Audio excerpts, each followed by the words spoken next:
So welcome back children. Today will be learning about propositions. Propositions क्या हैं, ये chapter आज हम करने जा रहे हैं क्लास 6 में से।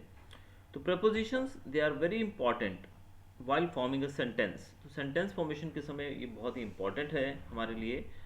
और एक ग्रामेटिकल स्ट्रक्चर जो बिल्डअप करना होता है उसके लिए प्रपोजिशन बहुत ही ज़्यादा अहमियत निभाती है। तो प्रपोजिशन है क्या, उसको देख लेते हैं। चलिए पहले हम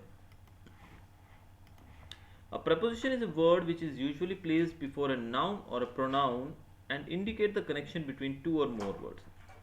तो preposition एक ऐसा शब्द रहता है जो नाउन या प्रोनाउन से पहले लगाया जाता है, या तो नाउन या प्रोनाउन उससे पहले ये वर्ड लगाया जाता है। और preposition जो है वो सेंटेंस के अन्य वर्ड्स के साथ, यानी कि दूसरे जो रिमेनिंग वर्ड्स हैं उस सेंटेंस के, उनके साथ नाउन या प्रोनाउन का क्या संबंध है, क्या उनका उनसे कनेक्शन है, ये हमें बताते हैं प्रपोजिशंस। फॉर एग्जांपल यहाँ देखिए आप, the Taj Mahal is one of the most famous buildings of the world. अब यहाँ पर आप देख सकते हैं, it is one among the world heritage sites declared by UNESCO and one of the 7 wonders of the world. The building work started in 1631 under the patronage of the Mughal Emperor Shah Jahan and ended in 1654. Though it is known by the name of the emperor, nearly 22,000 laborers, including several architects led by Ustad Isa from Persia, created the Taj. Now you can see the passage. Here there are some words like it is, of, among, by, in, under and from. Now these all words they help building the sentences by joining words and phrases. अब अगर आप इन शब्दों को निकाल दें तो sentence जो है it will B meaningless almost. The first sentence of the first जो ऑफ लिखा गया पहले सेंटेंस के अंदर, that is placed before a noun phrase the most famous buildings of the world. Now it joins the word one to the noun phrase. तो यहाँ पर one शब्द को noun phrase क्या जोड़ा जा रहा है? It tells us that there are many famous buildings in the world and Taj Mahal is one of them. तो यहाँ पर हमें पता लग रहा है कि ताज महल एक फेमस बिल्डिंग है। देखिए यहाँ पर the Taj Mahal is one, Taj Mahal एक है। अब ये सेंटेंस देखिए और ये बाकी बचा हुआ सेंटेंस देखिए, तो इनके बीच में जो कनेक्शन है वो कनेक्शन एक ब्रिज बनाने का काम कर रहा है ये word of. So the Taj Mahal is one, यानी कि ताजमहल जो है वो एक मोस्ट फेमस बिल्डिंग है वर्ल्ड की। तो ऑफ वर्ड जो आप देख रहे हैं, this is the we can say the connection between this part and this part of sentence. अब यहाँ पर one of the most famous building बताया गया है, लेकिन ऑफ द वर्ल्ड। अब यहाँ पर अगर हम ऑफ द वर्ल्ड की बात करें तो ये ऑफ जो है ये वर्ल्ड को जोड़ रहा है साथ में, कि पूरे विश्व में से।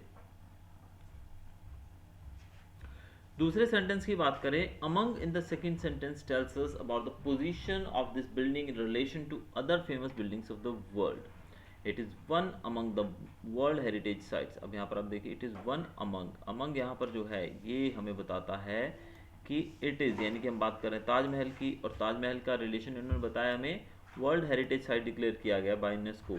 तो यहाँ पर अमंग शब्द जो है यहाँ पर इस सेंटेंस के इस पार्ट को इस पार्ट से जोड़ने का काम कर रहा है। तो इन दोनों के बीच में कनेक्शन बताया जा रहा है।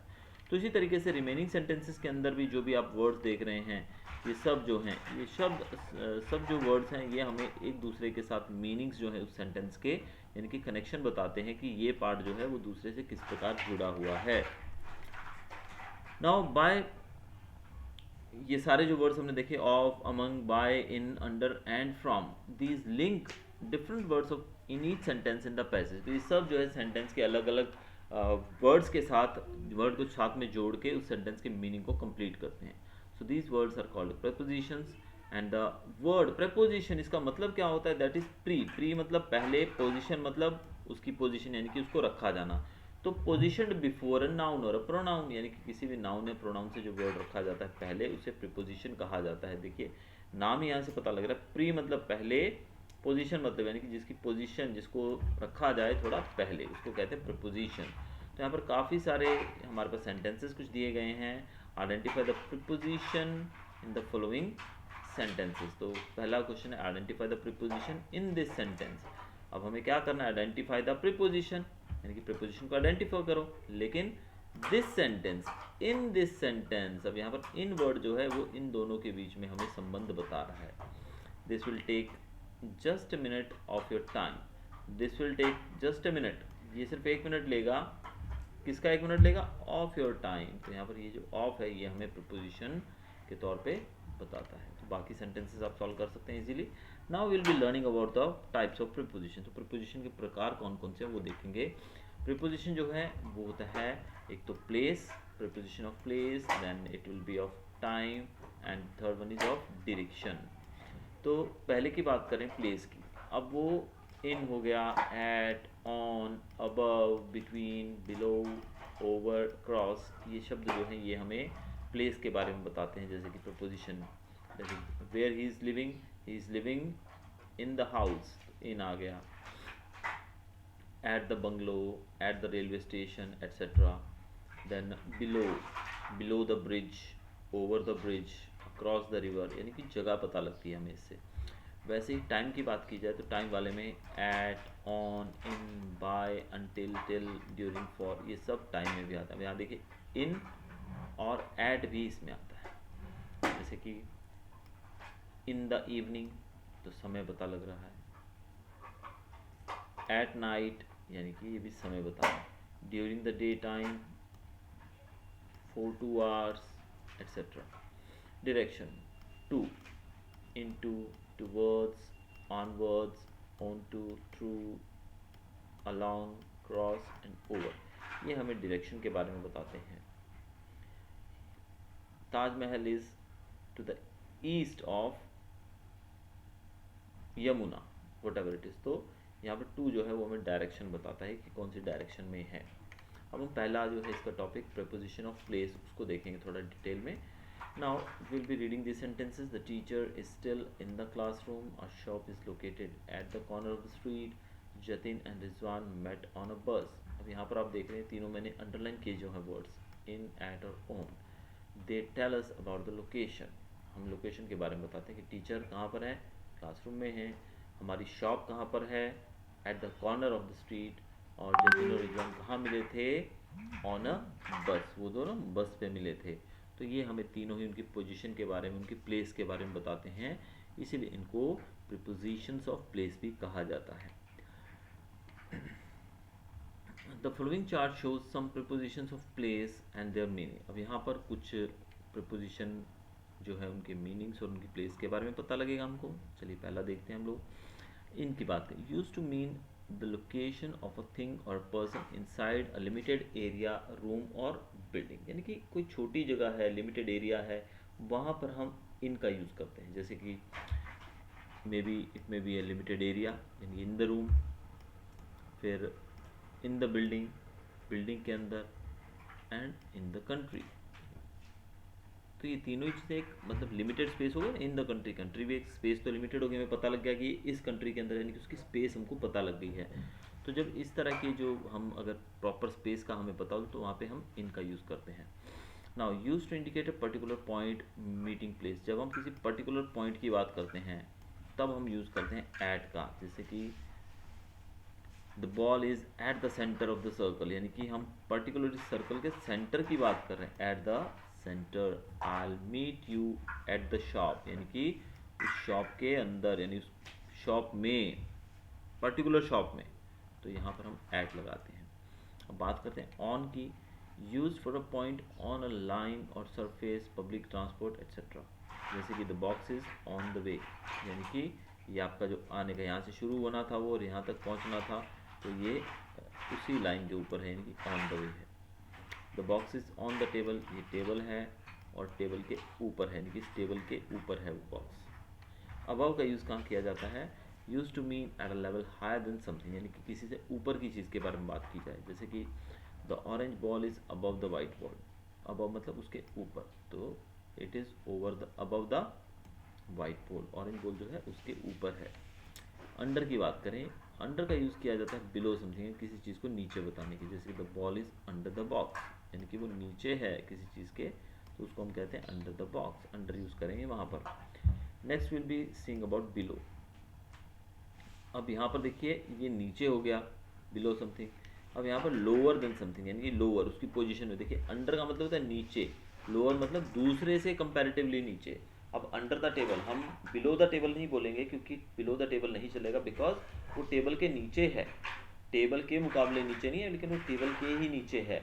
जबकि बिलो का यूज़ करेंगे, जैसे जब दो चीज़ों को हम कंपेयर करेंगे, तो आप यहाँ देख रहे हैं कि ये बॉल थोड़ा ऊपर है और ये बॉल इसके नीचे है, तो यहाँ पर हम बिलो का यूज़ करेंगे। बाय की बात करें तो बाय का यूज़ कहाँ होता है, नेक्स्ट टू, यानी कि उसके बाद, the ball is placed by the box, यानी कि बॉक्स के पीछे, बॉक्स के बाद में, यानी कि अगर हम इधर से देख रहे हैं तो बॉक्स के बाद में वो है, नेक्स्ट टू बॉक्स। यहाँ से भी देख रहे हैं फ्रंट से भी, तो ये बॉक्स है और उसके नियर बाय, बाजू में ये पड़ा है, नेक्स्ट पड़ा है, तो it will be by. Beside की बात करें, नेक्स्ट टू और एट द साइड ऑफ, यानी कि the pool is beside the road, यानी कि पूल जो है वो रोड के साइड में है। नेक्स्ट टू यानी कि रोड से आप थोड़ा इधर आएंगे तो आपको मिल जाएगा, तो बिसाइड वर्ड का यूज़ किया जाता है एट द साइड के लिए या फिर नेक्स्ट टू के लिए। बिटवीन की बात करें तो जब हम बात करते हैं किसी भी दो चीज़ों के बारे में, दो पर्सन, प्लेसेस और थिंग्स के बीच में, तो उनके बीच में, the ball is between the two boxes, तो ये बॉक्स 1 है, ये बॉक्स 2 है, तो बॉल जो है इन दोनों के बीच में है, तो ball is between the two boxes. Among की बात करें, now among is use to talk about many persons, places और थिंग्स, मैनी पर्सन्स, प्लेसेस और थिंग्स की बात की जाए। The orange box is kept among the white boxes, अब बहुत सारे लोगों की, बहुत सारी जगहों की या फिर थिंग्स की बात की जाए, जैसे कि among the most beautiful places, among the most handsome people etcetera. The orange box is kept among the white boxes, की ऑरेंज बॉक्स जो है वो वाइट बॉक्सेस के बीच में रखा गया है, अमंग मतलब उनके साथ में रखा गया है। बिहाइंड की बात करें तो बिहाइंड जो है वो पोजीशन, जो कि पोजीशन दैट इज पार्टली और fully covered by something in front, यानी कि बिहाइंड वर्ड हम तब यूज़ करते हैं जब कोई चीज़ जो है वो एक के बिल्कुल पीछे हो और कंप्लीटली या पार्शली उसको कवर कर चुकी हो, पार्टली मतलब उसको आधा कवर कर चुकी हो या फिर कंप्लीटली मतलब पूरे तरीके से उसको कवर कर चुकी हो। अब यहाँ पर देखिए, Ajit is walking behind Amit, Ajit is walking behind Amit, Amit के पीछे चल रहा है। अगर आप इस तरफ से देखोगे फ्रंट डायरेक्शन से, यानी कि यहाँ से देखने पे आपको क्या लगेगा, यहाँ पे यही व्यक्ति दिखाई देगा, पीछे वाला लगभग उससे पूरा कवर हो चुका होगा, तब हम बोलते हैं बिहाइंड, पीछा। ठीक है, अगर वो साइड में चल रहे हैं साथ साथ तो हम बिहाइंड वर्ड नहीं लगाएंगे। तो यहाँ पर प्रैक्टिस के लिए कुछ सेंटेंसेस कहा गया बनाने के लिए, that you can make yourself. Next will be learning about preposition of time. Preposition such as at, in, on indicate time, ये जो प्रीपोजिशन है ये हमें टाइम के बारे में बताती हैं, इसीलिए इनको प्रीपोजिशन ऑफ टाइम कहा जाता है। Rita will meet, Rita will meet Meeta at 7 a.m. at the bus stop. Here the preposition at is used twice. यहाँ पर हम at देखिए दो बार लिखा गया. Each time it plays a different role. At 7 here at helps us to know when, यानी कि what time Rita कौन से समय पे आ रही है, और यहाँ पर बता रही है कहाँ जा रही है, तो दोनों में ही हमें at का यूज़ किया जा रहा है दोनों में. Therefore we can say that the first a in the sentence is a preposition of time and the second is preposition of place. तो at जो है वो दोनों तरीके से हमारे काम आ रहा है, एक जगह पर वो हमें समय बता रहे थे यानी कि टाइम हो गया, और दूसरी बार हमें जगह बता रहा है तो प्लेस हो गया। अब प्रपोजिशन की बात आगे और थोड़ा डिटेल में देखते हैं, चलिए एट की बात करें। पर्टिकुलर टाइम यानी कि किसी पर्टिकुलर टाइम को at 7 o'clock, at 8 o'clock etcetera, और particular point at the beginning of the school year, हम ऐसे भी लिख सकते हैं कि at the beginning of the school year के शुरुआत में। फेस्टिवल्स के साथ भी हम एट लगाते हैं कि at Onam, at Lohri, at new year etcetera. At is also used in the following expression: at first, at the beginning, at the end, at last, at times, at once, at the moment, at present. तो यहाँ पर भी at का उपयोग किया जाता है। Next is on की बात करते हैं। ऑन डेट्स के साथ, on 25 December, on XYZ December etcetera, तो डेट के साथ ऑन लगता है। फिर डेज के साथ भी, यानी कि on Monday, on Tuesday etcetera. इनकी बात करें तो entire period of time in this century, यानी कि पूरे पीरियड की बात, यानी पूरे सेंचुरी की बात करें तो in this century. In summer यानी कि पूरे समर की बात करें। इन द मॉर्निंग यानी कि पूरी मॉर्निंग, सुबह की बात कर रहे हैं हम लोग। तो एंटायर पीरियड के लिए भी और पार्ट पीरियड के लिए भी, यानी कि समर इज अ पार्ट, यानी कि पूरा सीजन जो है उसमें समर एक पार्ट है। दिन में भी पूरे की बात करें तो मॉर्निंग होती है, इवनिंग होती है, आफ्टरनून एटसेट्रा, तो उसमें इन द मॉर्निंग तो पार्ट की बात की गई है। तो एंटायर पीरियड भी इसमें आ जाता है और पार्ट की भी बात कर सकते हैं, कुछ टुकड़े की। देन बाय की बात की जाए तो बाय जो है टाइम लिमिट के बारे में, by Rita will meet Meeta by 7 in the morning, here the time limit is till 7 AM। तो जब टाइम लिमिट हो कि 7 बजे तक, तो वहाँ पर हम बाय का यूज़ करते हैं। अगर हम पर्टिकुलर टाइम देते हैं तो एट लिखते हैं, एट 7 इन द मॉर्निंग, यानी कि उसी टाइम पे। बाय 7 मतलब 7 बजे तक का समय, 7 के बाद नहीं, 7 से पहले वो कभी भी मिल सकती है। अनटिल की बात करें, a time limit continuation of an action, यानी कि जिसमें एक्शन जो है वो कंटिन्यू हो रहा है और एक टाइम लिमिट के साथ। I will study until dark, यानी कि यहाँ पर आप देख सकते हैं I will study until dark, this means that I am studying now, कि मैं अभी तक पढ़ रहा हूँ। इन कंटिन्यू एक्शन देखिए कंटिन्यूशन में है, एंड वो कंटिन्यूशन कब तक जारी रहेगी, टिल इट इज़ डार्क, जब तक डार्क यानी कि अंधेरा नहीं हो जाता है। So evening is the time limit है, यानी कि शाम तक पढ़ूंगा। अनटिल डार्क यानी कि लिमिटेशन आ जाती है, और कंटिन्यूएशन की बात की जाए, कंटिन्यू है वो एक्ट, और एक पर्टिकुलर टाइम पे वो बंद भी हो जाएगा, उसको छोड़ दिया जाएगा। अब हम बात करेंगे 4 की, FOR 4, the length of an action और how long an action last, किसी एक्शन की लेंथ के हिसाब से लगाया जाता है, या फिर कितनी देर तक वो एक्शन लास्ट करेगा, यानी कि कितनी देर तक वो काम होगा। एग्जाम्पल्स की बात करें, I slept for 2 hours in the afternoon, यानी कि कितने घंटे तक, 2 आवर्स, यानी कि यहाँ पर आपको एक्शन हाउ लॉन्ग पता लग गया कि कितनी देर तक, 2 hours only. Rita walks for an hour every morning, length पता लग गया आपको, 4 एन आवर, 1 घंटे हर रोज चलती है। नेक्स्ट ड्यूरिंग की बात करते हैं। ड्यूरिंग जो है, during an of an action, duration of an action, जब किसी भी एक्शन की ड्यूरेशन की बात की जाए, यानी कि उसकी काम की बात की जाए कि कितनी देर तक, उसकी जो मेरे ख्याल से टाइम लिमिट हम बोल सकते हैं, या फिर हम बोल सकते हैं कि कितने पीरियड तक वो होगा। जैसे कि I study during the night, यानी कि रात को पढ़ता हूँ। Non time, non period of time, यानी कि जो पीरियड ऑफ टाइम हमें नॉन हो पता हो। I visited my grand parents during the holidays, यानी कि हॉलीडेज के दौरान। तो यहाँ पर दोनों जगह पर ड्यूरिंग का उपयोग हो सकता है। कब, जब नॉन पीरियड, यानी कि पता हो कि कितने पीरियड की बात की जाती है, हॉलीडेज। अब यहाँ पर ड्यूरेशन ऑफ एक्शन, कि एक्शन की ड्यूरेशन बताई गई है कि पढ़ाई कब हो रही है, only night, during the night. वैसे ही बिटवीन और विदिन की बात करते हैं। बिटवीन का उपयोग कब करते हैं हम लोग, the duration between 2 points of the time. अब यहाँ पर जब हम दो टाइम्स को कंपेयर करते हैं, 2 पॉइंट्स को कंपेयर करते हैं, तो बिटवीन लगाते हैं।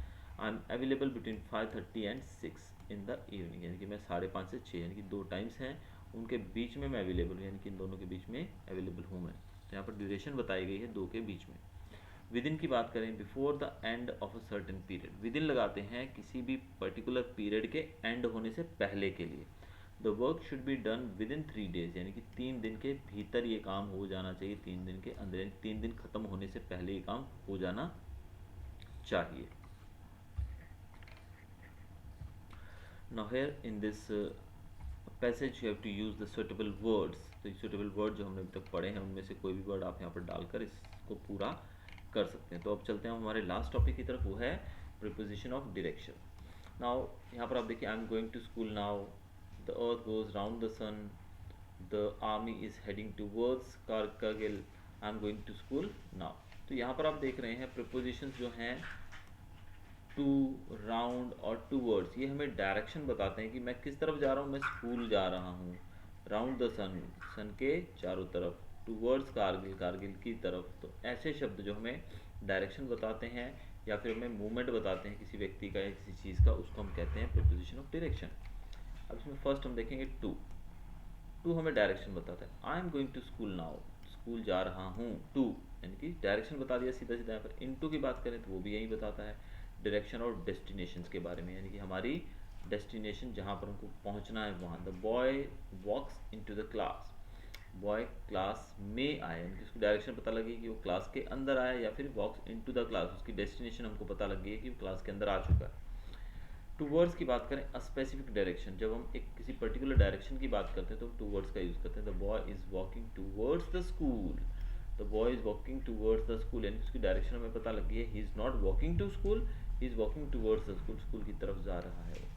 ऑन टू की बात करते हैं, to express movement of a particular place, किसी एक पर्टिकुलर प्लेस पे मूवमेंट को एक्सप्रेस करने के लिए। For example, how did the lion get on to the roof, कि लायन जो था वो रूफ के ऊपर कैसे पड़ा, पर्टिकुलर मूवमेंट बताया गया है, पर्टिकुलर प्लेस यानी कि ऑन टू यूज किया गया है किसके लिए, रूफ यानी कि छत के ऊपर, तो पर्टिकुलर वर्ड मिल गया ना हमको, छत, रूफ। वैसे अलोंग की बात की जाए, पैरेलल मूवमेंट और side by side movement. Parallel movement, parallel का मतलब आप जानते हैं कि दोनों साथ साथ, दोनों एकदम साथ साथ, यहाँ देखिए दोनों साथ साथ चल रहे हैं वैसे, तो वहाँ पर हम लोग साइड बाय साइड मूवमेंट के लिए इसका यूज़ करते हैं। अलोंग का, I am walking along the river, यानी कि ये रिवर जा रही है और इसके साथ साथ मैं वॉक कर रहा हूँ। Next is through, a movement in a three-dimensional space, a room or a building. I walk through the room, यानी कि एक थ्री डिमेंशनल फिगर स्पेस के बीच में, जैसे कि रूम हो गया, बिल्डिंग हो गई, उनके अंदर से मूवमेंट जब करते हैं हम, तो I walk through the room, तो यहाँ पर हम थ्रू लिखेंगे, I walk in the room नहीं लिखेंगे हम, I walk through the room. आगे रहेगा अक्रॉस हमारा, the movement, a movement towards another side of a flat surface, यानी कि कोई भी एक फ्लैट सरफेस है और उसके एक साइड से आप दूसरी साइड मूवमेंट कर रहे हो। गो अक्रॉस द रोड, अब रोड है जो फ्लैट है, स्मूथ है, और उसके ऊपर से हमें पार जाना है, go across the road. Over की बात की जाए, अ मूवमेंट, मूवमेंट शो करने के लिए हम ओवर यूज करते हैं। Towards the other side of an uneven और हायर स्पेस, अब ओवर का यूज कब किया जाता है, हम मूवमेंट शो करते हैं, लेकिन किस संदर्भ में इसका यूज किया जाता है, towards the other side of an uneven और हायर सरफेस, यानी कि सपोज आप यहाँ खड़े हैं और सामने ये ऊंची जगह है और आपको उस तरफ जाना है, हायर सरफेस हो गया, या फिर अनइवन सरफेस ऐसे, तो आपको यहाँ से यहाँ जाना है अनइवन सरफेस पे, तो हम ओवर लगाएंगे। या फिर कवरिंग एन एरिया, एक एरिया को कवर करना हो तब हम ओवर लगाएंगे। The boy climbed over the wall, अब वॉल जो है ऊंची है, तो boy climbed over the wall, यानी कि वॉल के ऊपर से वो चढ़ गया। He is known all over the world, वो पूरे विश्व में इसको लोग जानते हैं, is known all over the world, यानी कि पूरे विश्व में प्रख्यात है, पूरे विश्व में। तो covering the area, particular area cover कर लिया गया है। तो यहाँ पर हमने तीनों प्रपोजिशंस के बारे में देख लिया है, और ये भी है क्या, पोजिशन ऑफ प्रपोजिशंस,